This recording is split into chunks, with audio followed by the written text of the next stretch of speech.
In this episode, we're breaking down the last 4 of the 8 Sabbats. So this is a continuation of the previous episode. So we are again diving into how these ancient pagan holidays are still influencing us today, how most of our modern holidays come from these, and how some things are straight up stolen and hijacked and misunderstood and used against us. I can't wait for you to dive in. This is Heather Wood and Jamie Hayhurst. This is the Intuitive Girls Guide. All right, Jamie, are you ready to talk about the last 4 Sabbats? Are you ready to dive in? Yes. Okay. We're going to start with one of my favorites, Ostara. I know you love it. I love me some Ostara. The next 2 are my favorite. And, it's interesting because they say that the Sabbats that you're born closest to are the ones that you'll end up feeling the most drawn to. Which I don't think is true for everyone, but it is something to look into. So which ones are you born closest to? I've never heard that before. My birthday's in July. Oh, so you would be like Lughnasadh. Ooh, because that's August and like Midsummer. Interesting. Yeah, I also like the Mabon too. I mean, it's kind of close to that one. That's my fave. It is. Yeah, Mabon, that would make sense. All right. Well, Ostara is March 22nd is when this happens, and this is on the spring equinox. This was our ancestors going like, oh my gosh, thank goodness we made it through the winter. Spring is here. Everything is lighter and easier. Let's celebrate. I think it's important to note, like, to take yourself out of this, like, your modern day life and put yourself, like you say, back in the day. And like, this is a time when you were harvesting in the fall and preparing for the winter. But if you didn't have food in the winter, you didn't have food in the winter. So Right. Imagine like the actual exhilaration that you would feel literally living, surviving through that time and knowing that you did it, you survived, you had enough food, you made your way through. Yes, you could not take a run to Trader Joe's for your favorite snacks to get you through winter. Right. It's a different ball game when you are living like that. That's a different survival. Exactly. So this is a very important pagan Sabbat because this really was a celebration of new life. Like this is the theme. Ostara, the term comes from it's a German pagan term, and Ostara was the god of spring. Right. She's also a virgin goddess, by the way, just to add in that term again.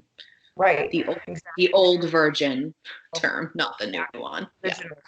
Exactly. Okay, so this whole season has a theme I'm going to call resurrection. Good. Way to push everyone's buttons. Okay, that's my job.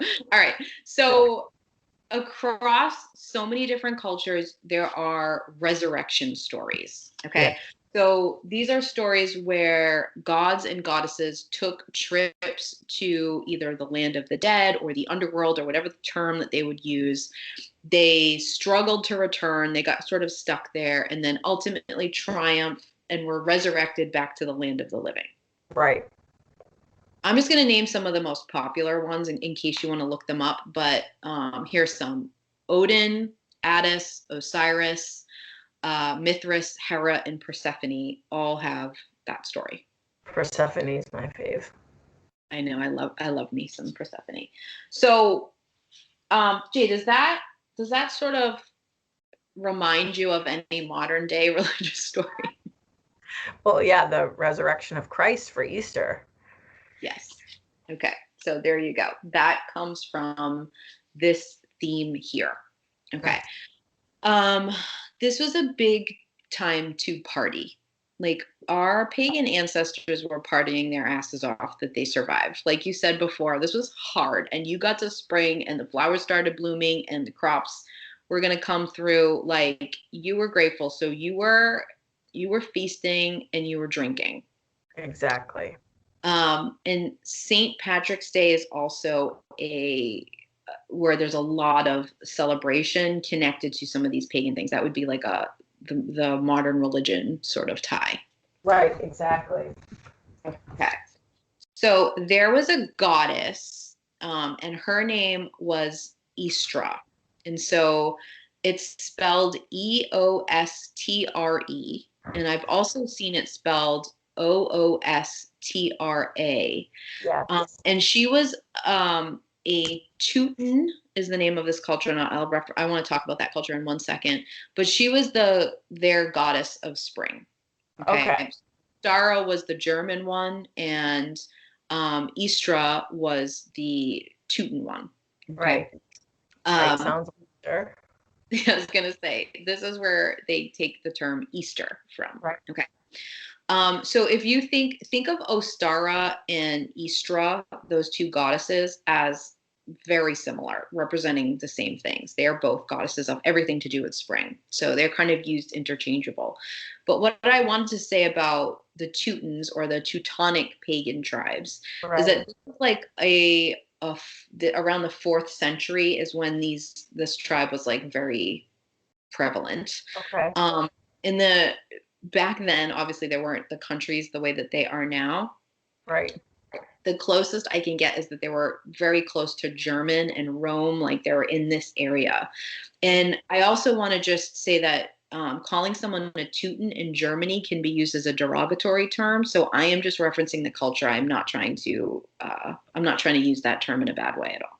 To know, right? Yeah. Okay, so remember before I told you that there was a sexy Sabbat, a Sabbat I had nicknamed Sexy Sabbat? Yeah, that's Ostara. Okay. That's this one. This is the sexy Sabbat. So you know how on Valentine's Day now for couples, it's sort of like, I don't want to say it's obligatory that you have sex, but it's sort of assumed. Yeah. Yes. Okay. That was how it was on Ostara. Okay. So again, this was a sexy time. Like, let's just go with that. This it's about spring, fertility.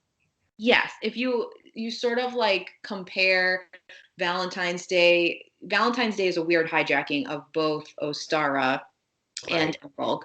But like you take the idea of like romance and like wooing someone and having a nice dinner, and then having a little fun when you get home. That's much more Ostara. Interesting. Yeah. Okay. So the lily, which is now in modern day culture sort of a Christian symbol of Easter, and I think something you send to people when somebody dies. Am I right about that? Yes, and that's because of like the idea of resurrection. Like I think it's like a nod to that. Not that the human's going to be resurrecting, but like the hope and the faith of the resurrection. Exactly. Okay. I call it a funeral flower. That's what we call it in my house, because that's like what a funeral home smells like, is lilies. Exactly. So back in this time, the lily was like the ancient engagement ring. Wow, really? Yeah. So if you were a guy and you brought a lily to the girl you liked, you were proposing. Wow. Yeah. Mm-hmm. Now you also have to understand, and I'm going to talk about this in a future, when we get to a future Sabbat. I don't want to give it away, but you also have to remember that like weddings and getting married had a very different sort of connotation to it. Like it wasn't like if you asked someone to marry them, you went into this like strict time of courting and then got like, that wasn't how this was going. Right, exactly. Maybe it's more like a promise ring. It's like, let's go steady. Yes, exactly. Okay. So there was also a Teutonic tradition of wearing new clothes on Ostara. It was considered bad luck to wear your spring clothes before Ostara. Wow. So a big part of this holiday was like showing off those clothes that you were making your own clothes back then. So you would keep them hidden, and then everyone would come out in their new awesome spring outfits. So it's like when I had to wear a dress and those frilly socks and those bonnets on my head when I was little on Easter. Mm-hmm. Wow. Exactly. That's a pagan Teutonic tradition. If someone had explained it that way, maybe I would have been more willing to do it. I Yes, hated that. exactly. It's not wearing your Sunday best. It's wearing your spring best because it would have been bad luck to wear it before now. Yes. Right. Okay. A big symbol of Ostara is the egg because the egg represented fertility and new life. Right. Mhm. So that's the Easter egg. Yeah, and I'd like to tell you a little story about an egg and a rabbit, if that's okay with Let's hear it. you. Okay.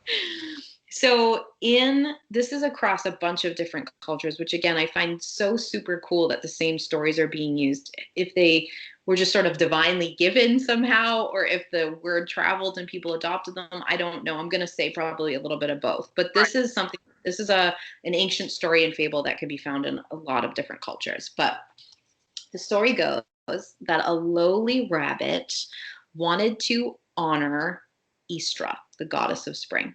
Okay. And in order to do that, he decided to take some eggs, which represented Ostara in spring and new life, and decorate them. He laid them out to, like, in a way that would honor the goddess, and then presented them to her. She was so touched by this display of just like honoring from this lowly rabbit that she bestowed on him the duty to go around and to give all humans that feeling on Ostara or Istra or Easter, and to give them decorated eggs as well. There you go. Now it makes sense. Yeah. Because a bunny and eggs doesn't really go together.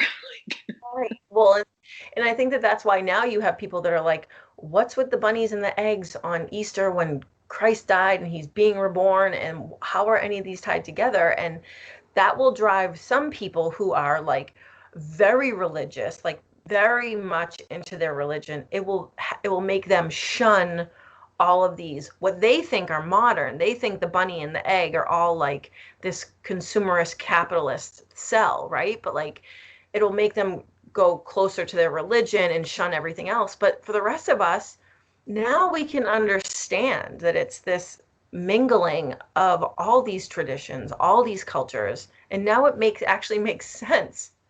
Exactly. And from this story and this tradition, what also came of it is that people would decorate and give each other eggs, which might sound like weird and random, but again, go back to the times. You Right. couldn't run to Target and get somebody a gift. Um, the egg, like chickens beginning to lay eggs again, and that being something that you got, giving somebody one of your precious eggs and decorating it, like that was a huge gesture back then. Yes. That's a fancy gift to give. That's something honorable. Yes, exactly. I want to also point out that there was a Mexican tradition of decorating eggs, but you would hollow them out. So you would take out the stuff, put tape Mhm. in the holes, and then you would decorate the hollowed out eggs. I'm going to try to say this correctly. I believe it's called a cascarone when you do that. Forgive me if I'm mispronouncing that, but again, across all cultures, we're using eggs and things, right? Because Um, they have at the same time. mhm. And then the last two things I want to say is that another symbol of Ostara was the lamb, because this is when lambs began to be born. Yep. Again, Okay. that's something you see. And then this is where witches would start planting their herb gardens. And these were used for medicinal purposes, and healing and magic rituals, magic with a K as well. Right. Okay, that's my Ostara talk. Perfect. Okay. That's really, I think, very informative. Okay, I'm glad you think so. All right, let's move on to Beltane. Okay, Yep. so this, again, a couple different spellings, different pronunciations. Do you say it the same way I do? I say Beltane. Yep. Same. Okay. All right, so this is a Sabbath that falls on May 1st. Mm-hmm. And Beltane was the Irish death god. So they think that may be where it comes from, spelled differently, but and also the idea of balefires was fire was a big part of every Sabbat. So if you feel you feel like you like to sit around a fire, especially at a holiday, like that's because it was an ancient part of all of these. But bale fires specifically at this time of year were a big deal. Right. This Sabbat, where the last one was the sexy Sabbat. Ostara was the sexy one. This is the fertile Sabbat. This is all about fertility. Right. And again, you got to hear that as not just people, as like the land and livestock and things that people were depending on to live. Right, exactly. You need fertility. Exactly. So it's all about fertility and celebrating life. Okay. There was a lot of different traditions that I found that had to do with these bale fires. And on sundown on April 30th, some cultures did on moonrise. Moonrise was a big fun term that I wish we would bring back. But like I wanna tell you that I'm gonna meet you somewhere at moonrise and do that. Okay. But either at sundown or moonrise on April 30th, so the eve of Beltane, people would put out their old fires and light a new one. And so in many cultures, they would have one big village fire, and everyone would take a piece of that new fire home to their own home and start the fire from that. This was a big tradition on Beltane. Yeah, they're big fire festivals now. When people celebrate Beltane now, there's big fire, almost like Burning Man type of fires.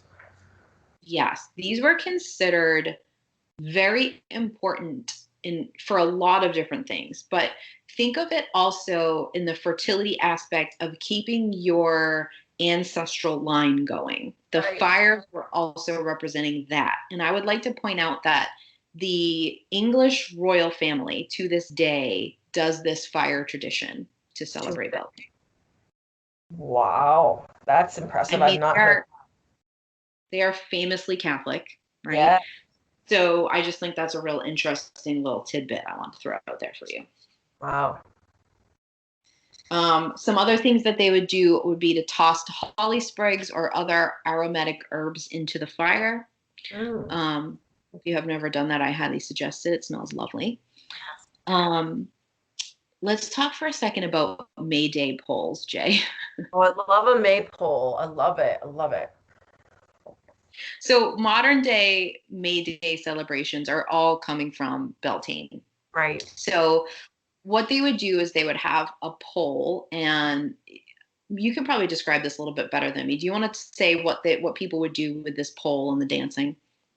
So there's a pole, like a very tall pole, and there are ribbons tied from the top that fall down. And so people stand and everyone holds one ribbon, and then they dance in this choreographed dance that weaves together all the ribbons. And so when you get to the bottom of it, it's all woven together down and it becomes one piece around. Mm-hmm. So this was a ancient fertility ritual. Yes, the pole being the phallic piece. Exactly. So for, again, people who get their panties in a bunch over the idea of fertility or sex being something that is just a part of culture and celebrated, when I see you having your kids do the May Day pole celebrations with the ribbons, I would like to go up and point out, like, hey, this is a fertility ritual, which you absolutely should be doing. And it was not just for people. Again, it was for the land and for the livestock and everything. Like, just pointing out, if you participated in this, again, you participated in a pagan ritual. This is what this was. Right, exactly. The Nordic people, while they did this celebration, would attach bells to their shoes, which, so you can see this a lot of times in the May Day stuff. People are still doing this. This was, again, for the frequency and to ward off fae. Right. There is this really cool Italian pagan tradition I want to tell you about, Jay, and I totally think that everyone should rub this in their mate's face, your partner, whatever you call them. I think you should totally use this against them. All right, let's hear it. Okay, so there was a tradition where the men would climb the Alps and look for a very elusive flower at this time of year called Edelweiss. I'm sure you've heard the song from Yes. music. Yeah. They would pick this flower and go give it to the person that they loved. Wow. No one's climbed the Alps for me. Same. So like next time you ask like your husband to take the trash out or bring you flowers or something, you can be like, it's not like I asked you to climb the Alps to get me some Edelweiss. Like It's not that hard. Oh my gosh. No I pressure. thought that was such a cool tradition. And there's actually a movie. I remember watching this in my childhood. It's really cool. It's called The Bride Who Wore Red. It came out in 1937, and that it actually depicts that exact tradition. So you can watch it if you want to. Wow. Okay. Remember the great horned god that we previously talked about that was never evil but was sort of portrayed as the devil by Christian culture? Yep. Okay. He comes now and unites with the mother goddess. This is what all of these festivals, the May Day polls, all of this is representing the great horned god uniting with mother goddess. God and goddess are back together. Okay. Okay. So you can see this depicted in many different ways. They have, in many different cultures, they found Egyptian hieroglyphs. Many ancient cave walls are showing this. This is something depicted in something called the Great Rite Passage, rite being R-I-T-E. Right. Gotcha. Okay. So I want to talk about this because this is another hijacked and portrayed scary, creepy culture thing. So right. You and I just tend to lean right into those. So let's do that. Okay. So what they mean when they say unite is that they mean that they have sex, and that the sex is to unite the energies together. Correct. Okay. So this was depicted in a lot of different ways.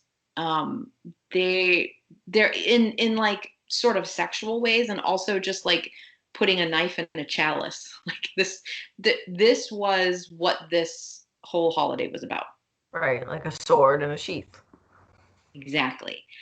Now, I have seen many a movie where there's a bunch of people in a circle and there's a guy in a goat great horned mask, like actually having sex with a very young girl, and they're trying to say that this is what that pagan tradition is. Mm-hmm. That's not what it is. Okay. People were honoring the god and the goddess by having sex, absolutely, but not typically in the middle of a circle, and there wasn't a young girl and an old guy in a creepy goat mask. That is, again, a sort of construct of misconstruing this whole thing. Right, making it ugly and scary and dirty. Yes, exactly. So I'd like to point that out. Also, after the god and goddess completed their rite of passage, however you want to portray that in your mind, they would wear flower crowns. Oh, okay. For fertility, for the blooming of the flower. Exactly. So typically you would put on a flower crown back then if you had sex on Beltane. Oh, nice. Yeah. Interesting. So just keep that in mind. That makes things different now in my head. Yeah. Right. Okay.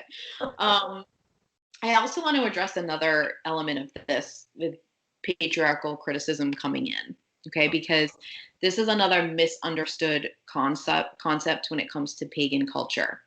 So the story of the old god dying, the virgin goddess giving birth to another god, and then that god coming and them having a rite of passage, the patriarchal culture went, this is incest that the pagans are celebrating. Ah, gotcha. This was not seen as incestual for a bunch of reasons. Okay. First, this was all symbolic. Okay. Right. It wasn't about a mother goddess having sex with her son god. That was never what it was about. It was representing the energy of masculine energy being reborn and feminine energy being constant, and them uniting and coming together. It was not promoting incest. No. And it was all, like it was symbolism. It wasn't literal. It was symbolism of divine masculine and divine feminine energy. So when you hear that, and like if that gets you cringy or you see it depicted wrongly in a movie, I just want you to have that in your mind, that this was symbolically being done. It wasn't something that people were worshiping. That was the symbolism of the gods and the goddesses, and the gods and goddesses were seen as different than human as well. Exactly. I felt that was important. Yeah, no, that is important. Yeah, and also our pagan ancestors were not prudish like we are today. So like if somebody was questioning like a sexy topic, it was just talked about. It wasn't like, ooh, we can't talk about this here kind of thing.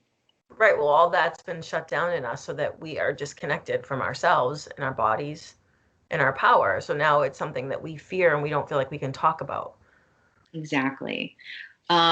All right. The last thing I want to say about Beltane, again, I could keep going on, but I'm going to reel it in. I'm just going to tell you that this was a big time for Native Americans to go on vision quests. So they would they would fast, and then they would go out by themselves into the woods or into a certain area. And a big part of vision quests in a lot of cultures were seeing what the first animal is that they would come across, like springtime animal, and adopting some of their traits and energy into their year. Right. Perfect. So I'm just going to encourage people on Beltane on May 1st to like go see what the first animal or bird is that you spot, and go look up some of the energetic significance to that animal and incorporate it into your life. So you can do your own little vision quest. Love it. So easy. Okay. Right. Okay. We'll be right back after this short break. Next, we have Midsummer. And this is June 22nd. So also this is the summer solstice. Right. This is the peak of summer. And the energy of this Sabbat is all about protection. Okay. So picture a very pregnant mother goddess. Okay, so if the like Ostara and Beltane, you think of the maiden goddess, right? Now we're thinking of the mother goddess, so like a big, full-bellied, very pregnant mother goddess. Okay. And it's just like how the earth is. It's very pregnant and about to bloom with flowers and with fruit and crops and tree. Like all of this is happening now. Exactly. Okay, so that's what it represents. So our concerns shift from fertility, like making sure everything's fertile, to making sure everything is safe and protected, that you've put all this time and energy in that you need to survive, because it's just about to come. Like let's get it there. Make sense? Yep. So this is like a focus on healthy birth. You see this kind of term, but again, this is referring to the land. It's referring to their livestock giving birth. That's what we're talking about. Okay. So at this time, they say that the sun, so the father god, is at his peak. So he's very protective and nurturing to the mother god, the mother goddess at this time. Okay. Yep. And this is a time when our pagan ancestors would do a lot of things to bring in protection. Okay. So some examples would be like in South America, they would do the God's eye weaving. Have you ever seen that, Jay, where it's like the cross and then you'd weave in sort of like an eye? Yes. Beautiful. So before the cross was symbolic in Christian culture, it was symbolic and pointed out the four elements, right? And also the four directions. So it was considered like an honoring of nature, but a symbol of protection, because you'd bring in all four elements. Right. And then the God's eye represented the Father God watching over you. So they would make these. Native American version would be like a buckeye. I always think of those candies. You know what I mean? Like that would be something that they would use now. Our pagan ancestors loved making amulets on Midsummer. This was their favorite to do. Okay, so some of the most popular things to use in your amulets were lavender, something called vervain. I'm not exactly sure what that is, and pine cones. Yeah. Okay, so you would put that on, and it was for protection of you, but also protection of all of the land you had and the crops and things that you were invested in, right? Right. Okay. This is a big time for drying your herbs and making potions. All right. Yeah. So for my essential oil loving people, I happen to be one of them. This was the time where you'd like start making your stuff. Right. And then you'd have them throughout the year. Yeah, you use them for medicinal purposes, energetic purposes, ritual purposes, all kinds of stuff. Right. Um, this is very early witchcraft, still looked down upon today in a lot of cultures for sure. Right. Blueprinting leaves was a big deal. I did this as a kid. Did you ever do that, Jay? What is that? So the modern version of this is that you go out and you find different leaves and plants and you like put them in glass and sort of like compress them and then put them in a book and label what they are. Oh yeah, I did that. Yes. So this was done back then to sort of keep track of what things were. And then you would sort of pass this on. So you would like pass these blueprints on to the next generation. So they would know what herbs were safe to eat, what herbs were good for what purposes. This was all done around this time. Love that. There's a Korean tradition where they would bless all of their fruit trees with a specially made manure that included herbs. Wow. I know, very cool, right? This is also a time where pagans would do circle rituals for their livestock. Oh, okay. I'm mentioning this because this is another misunderstood and oddly portrayed like animal sacrifice thing. Right. Exactly. So pagans would use all kinds of symbols, right? We would use stars, we would use all kinds of things. All of these symbols have been hijacked. We could do a whole episode on that. Yes. But these symbols were drawn and used for like protection. And so livestock was brought into these circles and they were blessed and protected because many of them were about to give birth or about to be at the time where you really needed their milk or the beef from them eventually. Like, so this is a time when they would be doing rituals to protect them. Right. Now, some cultures involved animal sacrifice at this time, but I want you to hear animal sacrifice and just know that it was not just like kill an animal for fun. That was never a thing. Right.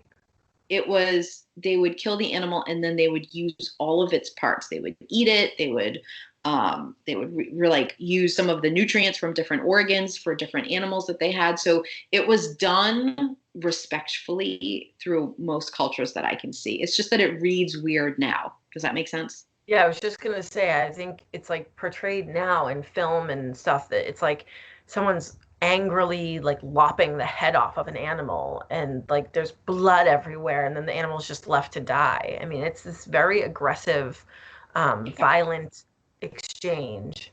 Yes, not so. And I'm not going to say that in every culture there wasn't something like bloody or maybe a bit violent happening. Like I'm sure there was somewhere, but it was never for like devil worship. Again, there was no devil in pagan culture. Like it was never anything evil. It was certainly seen as a way to ensure protection over all of the things that you had.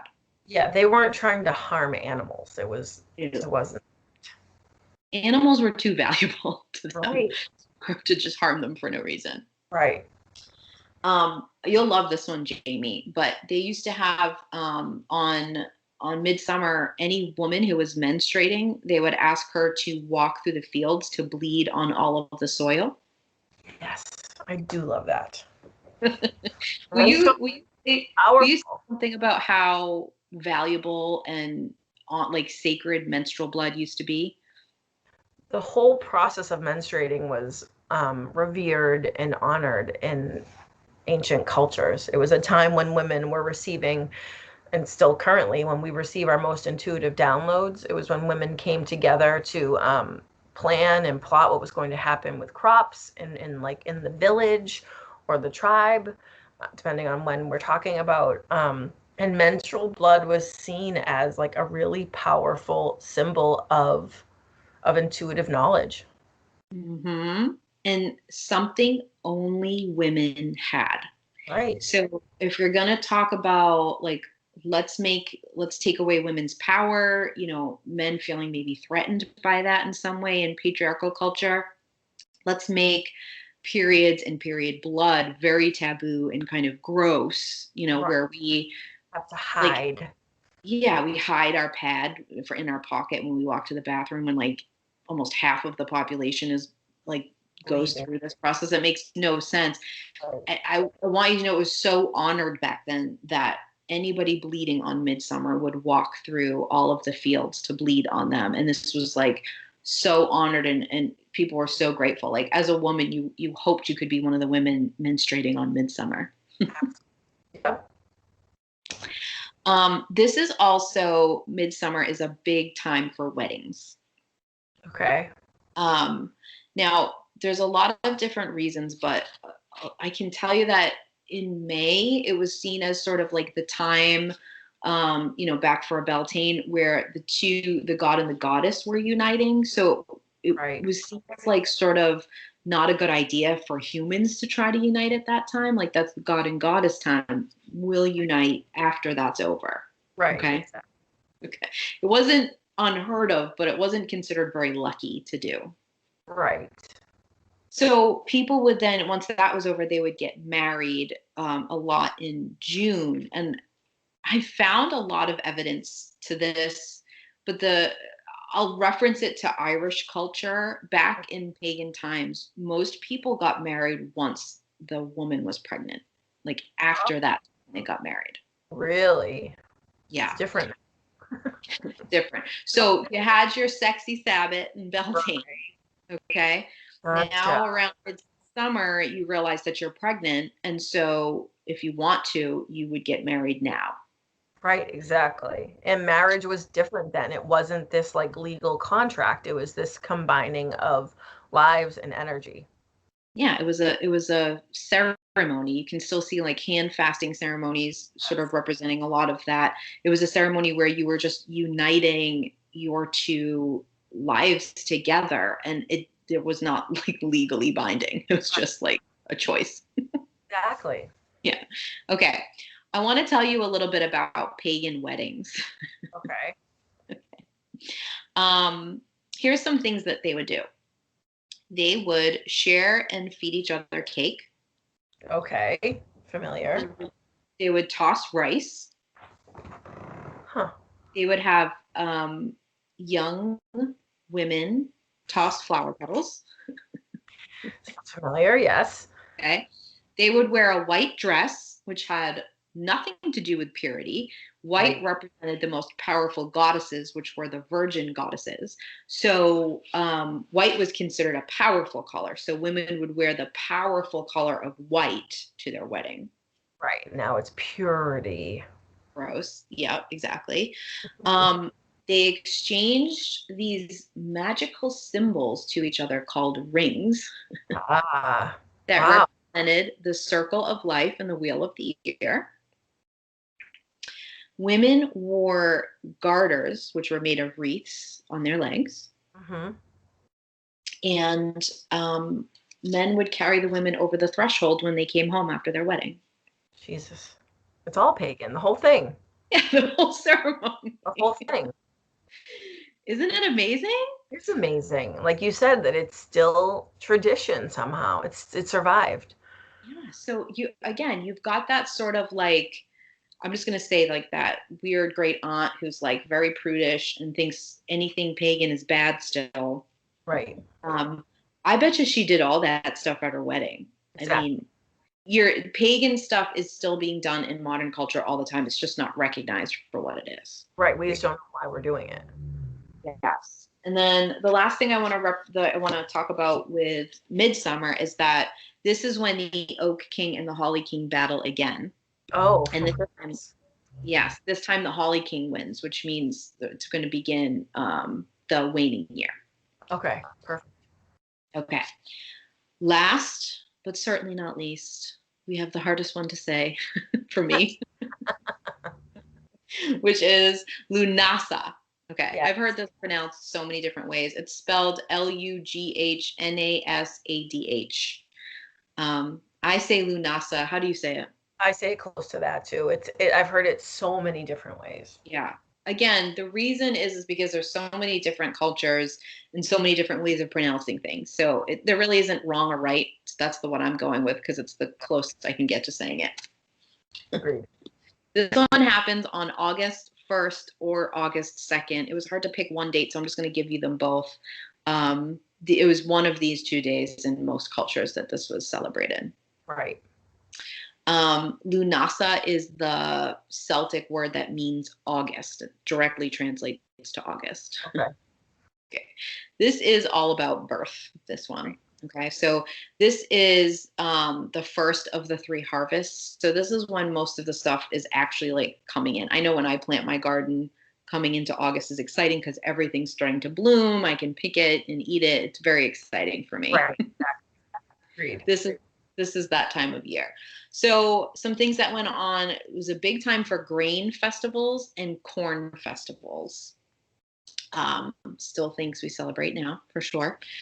Some other symbols of this are fresh fruit, and pigs were a big symbol of Lughnasadh.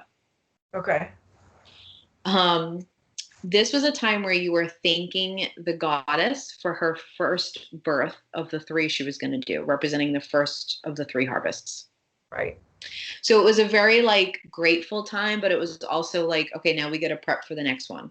Right. Exactly. Now the next one's going to be Mabon, which is what you heard me talk about in the last episode, is like modern day Thanksgiving. So it's the big one. So this is like, yay, it's starting to come in, and like really still working towards getting to the second harvest. Right, because you have to get enough to get you through the winter. Exactly. So this is a time where stuff's coming in and you're excited, but you're still working really hard to make sure all of this stuff is coming in because, like you said, your survival in the winter depends on it. Exactly. The saying, the modern day saying, take the bull by the horns. Yes. That comes from a pagan tradition. Did you know that? I did not actually. Didn't. So ancient pagan Minoans would actually channel the energy of Lughnasadh into a bull and then jump on and try to ride it. Huh. And so the person who went and took the bull by the horns was saying, like, I'm gonna take a real active role in these harvests this year. Is that like bull riding now? Kind of, yes. Wow, that's weird. Very weird, I know. This was a big time for baking bread and making corn dolls. Oh, right. Still thinks my grandmother has a weird corn doll thing on her wall that I've always been really drawn to, but kind of found creepy. Right. So I love sort of knowing the actual origin of that now. Yeah, that's very interesting. Yes. And then I just want to tell you one more part of Lughnasadh. This is going to be your final quiz. Are you ready? Okay. There is a tradition, and this was a very important tradition. It was considered a very sacred thing to do because, again, we're grateful for the stuff coming in, but we really need it to keep on going, and we really need to get to Mabon, and you have a really great harvest then too. Okay. Right. So they would do something called bread passing, where you would sit in a circle and you would take a loaf of bread, and as you would pass the loaf of bread, and everyone would break off a piece of that bread for themselves to represent the unity of everybody working together to have a good harvest and good things to come in. And as you took a piece of bread, you would say something that you were grateful for, and you would also say something that referenced the unity of everybody taking from the same loaf of bread. Is this the body of Christ? Yes, this is. Is it really?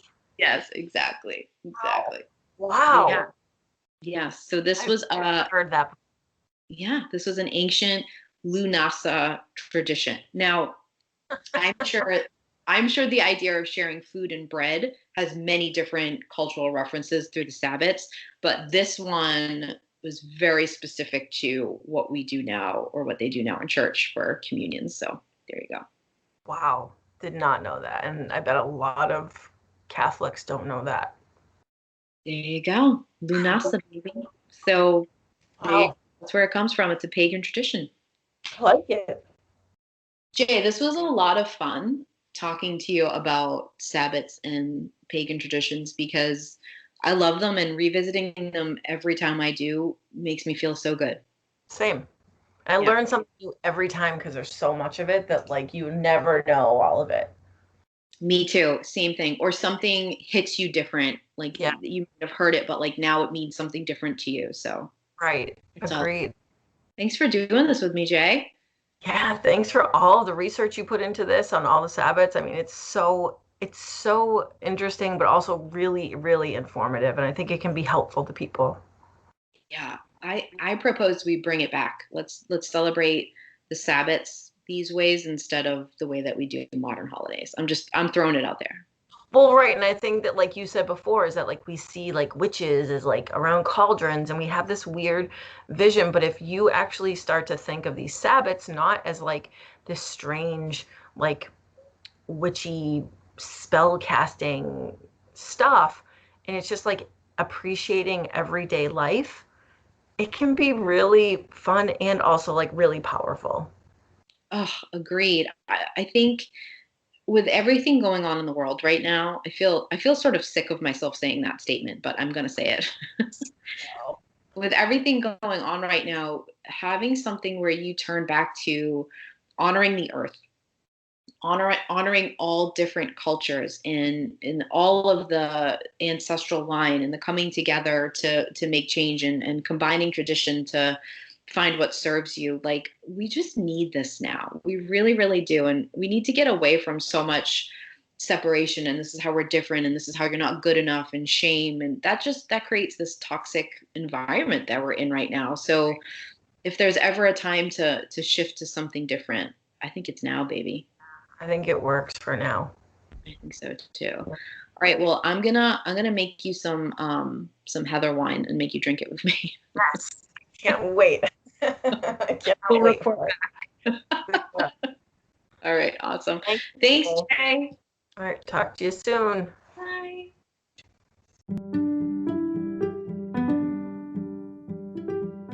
Hey, thanks for listening to our episode. For show notes and a place to send feedback, please visit our website, embodylove.me/intuitivegirls. Again, that's embodylove.me/intuitivegirls.